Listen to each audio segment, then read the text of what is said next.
Hello and welcome to episode 4 of my Mass Transit Kerbal Space Program Let's Play series. Now, if you remember last time, this vessel ran out of fuel and I set a couple of options that I could do.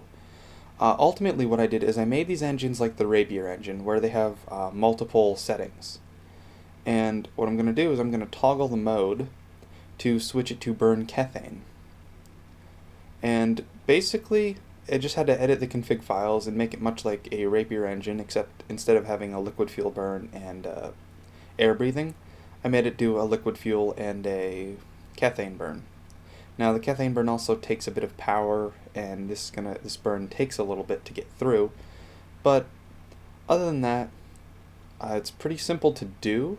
If you want me to make a video on how to edit the engine to do that, just let me know, but as you can see that the engine is indeed going to be working once I do figure out what I'm doing here. Now if you can see, it does take a lot of power to use. If you notice the electric charge up in the top right going up and down, I put the electric charge in because I figured the computer actually had to do something when it was trying to run these engines, along with just using the kethane was a little bit unfair in my mind because it was basically free and the engine had an alternator on it. Also, if you noticed, I have 1400 kethane stored. That's because I had to put 100 in each engine. I thought that was going to fix the problem I was having. Ultimately, it was just, as always, a spelling error when I was creating the ISP, meaning that the engines didn't actually have an ISP, so they were burning infinity kethane per second. But since then, I've sorted out the bugs. One thing that I haven't figured out yet is the engines don't animate thrust. When you activate them, you don't see fire below them anymore. But as you can see back in the game world, we're coming in for a landing. Just had to do 2 passes because I didn't want to slow down too vigorously or land on the night side, even though it doesn't matter too much more since I do have the ambient light adjustment mod. But I still like to get everything set up to land on the day side just because it's nicer. And as you can see, we are coming in. Turned off a couple of the engines because I didn't need all of the thrust or didn't want to burn all the kethane.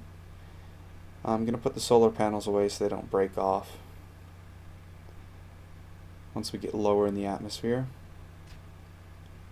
And it's pretty much just a standard landing. Pop the parachutes, slow down enough to not explode on impact. And we have brought back 400 kethane since there was 100 free kethane given in each of the engines, so we'll just call it 400 for now. Try to keep that fair. And of course the alarm sounds for Jebediah, so I rushed over to our Minmus flyby ship and began to collect some of the science. Now, we're not planning on getting into orbit of Minmus because we're just trying to fly by and get as much of a free return as we can. We're simply here for science so we can start unlocking more parts and hopefully get to the interstellar level of our career mode.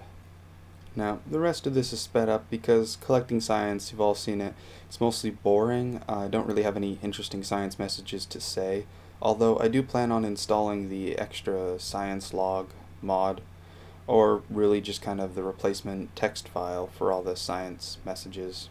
Aside from that, we got all our science for high over Minmus, and we'll be time warping until we're close enough to get our low over Minmus, which is a pretty nice close orbit.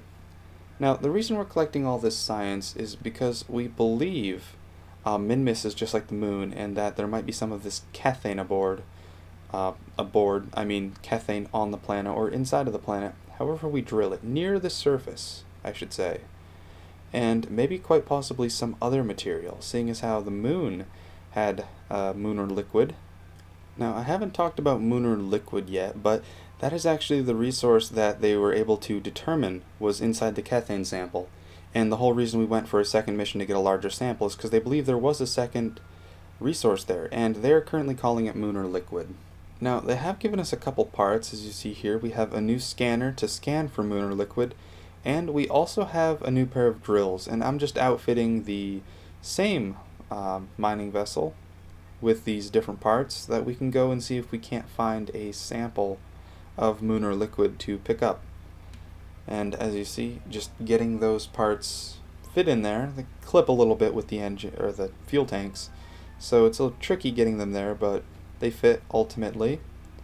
And we're going to bring this to the launch pad where we can take off, and you've already seen half a dozen launches or so. So I'm just going to pretty much skip through this one. As you can see, we have takeoff, our gravity-assisted turn and stage, finishing up our orbit, getting the moon encounter, and of course burning to the moon with a nice powerful engine to make it nice and quick. And we'll set an alarm and see what's next. Jebediah's alarm went off, and the main purpose of this alarm was to let me reposition his vessel, basically get it so that the periapsis was going to actually intercept with the atmosphere so we can land, and to pick up the science out of the different modules. Ultimately, however, that's not what I chose to do. What I ended up actually doing was landing this entire vessel you see here, just for that little bit of extra science, which does come in handy when we actually start buying some new components. So, as you can see, I have another vessel ready for launch. However, the difference with this one is I have a fairing on top of it. I finally figured out how the fairings work for KW rocketry. So I was able to get it set up and working. And in this one, I am basically inside the fairing. What I'm launching is a large kethane scanner, and we're sending this one off to Minmus. Now, the reason I'm using the large one and not the little ones that I've been using is because the large one has a shorter scanning period, meaning I can basically time warp more without risk of having the scanner not tick over the hexagon, meaning I don't skip any actual planes or areas. Now, this main stage had a lot of fuel. I even connected them in the asparagus style, but it still had a ton of fuel. But the reason I haven't sped it up yet is because look at what happens when I start to turn, or I try to turn, I should say. And I throttled up because I saw this happening, and cut throttle, wait until you're facing up again. As you can see, the fairing glitching out a little bit. But basically, I found the easiest way to come out of these spins is just spin it, whichever way it's going, until you're facing away from the planet again, and then just burn as quickly as you can. In my experience, this is the best way to get out of it, and I do get out of it, and still with enough fuel to get myself up into orbit and to Minmus. As you can see, we have another bit of a spin, but this spin isn't really as bad because our apoapsis is already at 70,000, meaning we can just wait until we're close to there and nice and safe to continue burning. But I found that it was an interesting launch because of the flipping, and came out of it pretty successfully. Even though it's a probe, there was no need to, well, it was a probe, so there was no crew to risk, or potentially risk. Now I'm going to speed things up here. Now, while this is sped up, I'm going to talk about a couple things. I did edit the mod pack a little bit. Although I have plenty of RAM to have some of the other mods, like Lackluster Labs, and I believe it was Near Future Propulsion. I just removed them because I haven't found I'm going to use the parts. I mean, Near Future Propulsion adds a bunch of like fission reactors and fusion reactors, but I like the ones from Interstellar better. They just seem, well, not seem more realistic, but they just work better in my opinion. The engine that uses hydrogen from Near Future Propulsion uses hydrogen at an excessive rate for the thrust you get. So it's kind of like the ion engines where they're not really great, but I suppose they're kind of tolerable. I mean, the hydrogen tanks are pretty lightweight, so it's pretty good for the weight ratio. However, I still prefer the ones from Interstellar. I also removed Lackluster Labs just because I do like the box design, but I'm not going to be using them right now. Maybe later in the future, in which case I'll add the mod pack back. Now I'm just playing with the Kerbal alarm clock here. I figured out how to set the Earth time, like our planet Earth, instead of using the Kerbin time. Now the alarm for our Lunar Liquid Lander and Scanner probe went off, so we went over to them because we got in the Sphere of Influence for the Moon. I'm thinking about doing a mod spotlight for the Kerbal alarm clock, so I'll probably be doing that one soon.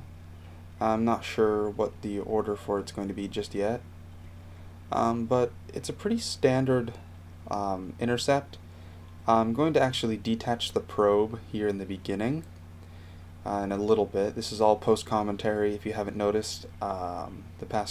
This video and I believe the next video is going to be all post-commentary. I recorded a whole bunch, so I have I think 3 to 4 hours of recorded stuff, and of course I'm going to cut that down, speed it up, and make it into 2 episodes, maybe 2.5. Not sure, depends on what I have to show, because there is quite a bit of blank time. But anyway, just setting up the maneuver node so I can get the probe in a polar orbit, because we discussed why that's good. You can virtually visit every side or every spot on the planet to get the scanner to work. And I'm doing this as far out as I can from the planet, because the further away you are from the gravity, the less it really manipulates your ship. So it's just more fuel efficient to do it the further away you are, and easier. So you'll notice I'm setting that up. Now, while this clip is playing, and this will lead into the landing, but while this one is going through, what I'd like to talk about is kind of the future of this series. Now, the reason I have this Lunar Liquid is the Lunar Liquid is a resource I added from basically using the kethane plugin, and it's my own resource. I created it and put it only on the moon. Now, the plan for this series is that I'll have a resource on every single planet.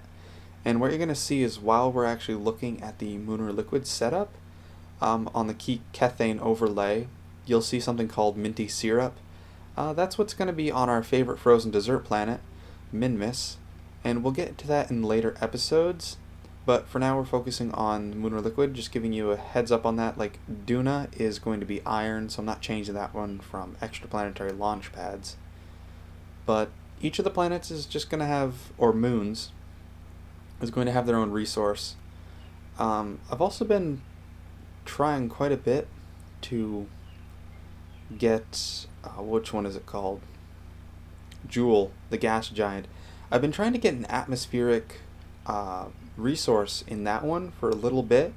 It's definitely difficult to get because you do have to kind of dive Joule to pick it up with the air intakes. So we'll see if that one stays. I have been able to collect it and get out safely, but I don't know if I'll keep it to stay. I say a lot, I've noticed. I'll see if I can't fix that. Anyway, I am just correcting my staging because I'm going to be losing this big engine on the back, and we're going to go to strictly the lander engines in a little bit. Now, the kethane parts, I should talk about those, because if you notice, they're not the same color. Well, they're not entirely modded differently. What they are, basically, is they're using the same model. There we go again. Okay, so they use the same model as the kethane drill and the exact same texture. What I've done, though, is I've told it this is where you'll find the model, and I've taken the texture and basically recolored it. As you can see, it's blue instead of the normal color. Now what I'm doing here is just getting the probe in position so that I can actually start scanning for some of the Lunar Liquid, because they were able to get a large enough sample from the kethane, the 400 liters of kethane that we brought back in the previous mission, and they were able to adapt the scanner as to scan for it. Now, as you can see with the kethane plugin, all we have to do is manipulate the kethane scan map to show which one we want to look at. And this time, I have a lander clip to actually show. Last time the video recorder I used did not record, well, it recorded, but for some reason it recorded really choppy, not very well. It might have been to do with a different process I was running, I don't know. It just didn't work as well, and I didn't want to show the footage. But this time I do have lander footage to show, and we're going to be doing that right now. So we have the target that we want to hit, that purplish blue area right there on the moon. That is our target. So our periapsis is before it, which isn't really where we want. So what I'm going to actually end up doing is I'm just going to wait until we get closer to it, and burn a little bit more to drop the periapsis, and the closer we are to the periapsis, when you slow down, the periapsis will be pushed forward. As you can see, it's pushing forward now, and that will allow us to come over the area well enough. Now, as with all of my landers, apparently, this one has a problem, and I'm going to see if you can or can't guess it. Now, I'll give you a hint. The parts that I added, like the drill for the Lunar Liquid, it's just like the scanner. I'm using same texture and model, except it's recolored. And the problem, well, I changed up the amounts that it drills. Like, it does not drill as quickly as kethane. It drills much slower. What I also changed up is the power consumption. And I hope that's a big enough hint. Now, we have our periapsis about where we need it. So I'm just going to, well, I'd like to keep the map disabled, just because I don't like having the resource info there. And if you do look at the resource info window, it does show the minty syrup like I was talking about earlier. We'll get into that in an episode or two, but our kind of focus right now is science. Anyhow, back on topic. We are coming in for a landing. Our target is these sections with lots of Lunar Liquid. Now, the Lunar Liquid, I believe I set there only to be a couple, I think less than 10 nodes, but the nodes are huge. As you can see, this one, those two would connect, and they'd be one gigantic node of this stuff with a ton of Lunar Liquid. Because we're going to be mining quite a bit of it once we get some trade routes set up. But we're killing all our horizontal velocity first, so that we can come down right on top of one of these spots. And of course, we don't have the most powerful engines. We do have 4 of the minor ones, but they'll slow us down in time, even though it takes a minute or two. This is a more efficient way to land than I've previously landed, like with our science vessels. Typically, the most fuel-efficient way to land is get as close as you can to the surface and then kill all of your horizontal velocity, because then gravity doesn't have to force a lot of vertical velocity. But if you come down at a very steep slope, then gravity will apply much more as you're going down that steep drop, in which case you have to burn a lot more fuel to counteract the gravity while you're slowing down.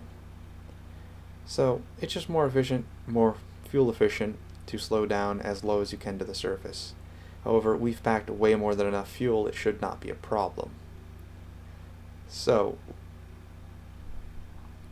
like I've been saying before, the idea behind this is I have all these different drills that are going to be recolored, just because I don't want to modify the one drill, because then let's say I bring a kethane probe to Moho, and since I have to modify, or not the kethane probe, a kethane drill lander, a lander with a drill to Moho, when I land, I can use that to mine kethane, but then if I put a resource on Moho, then I can also mine that resource, and I don't want to do that. Just like the scanner I'd be able to scan for it, I want them to be separate parts so it forces me to launch again.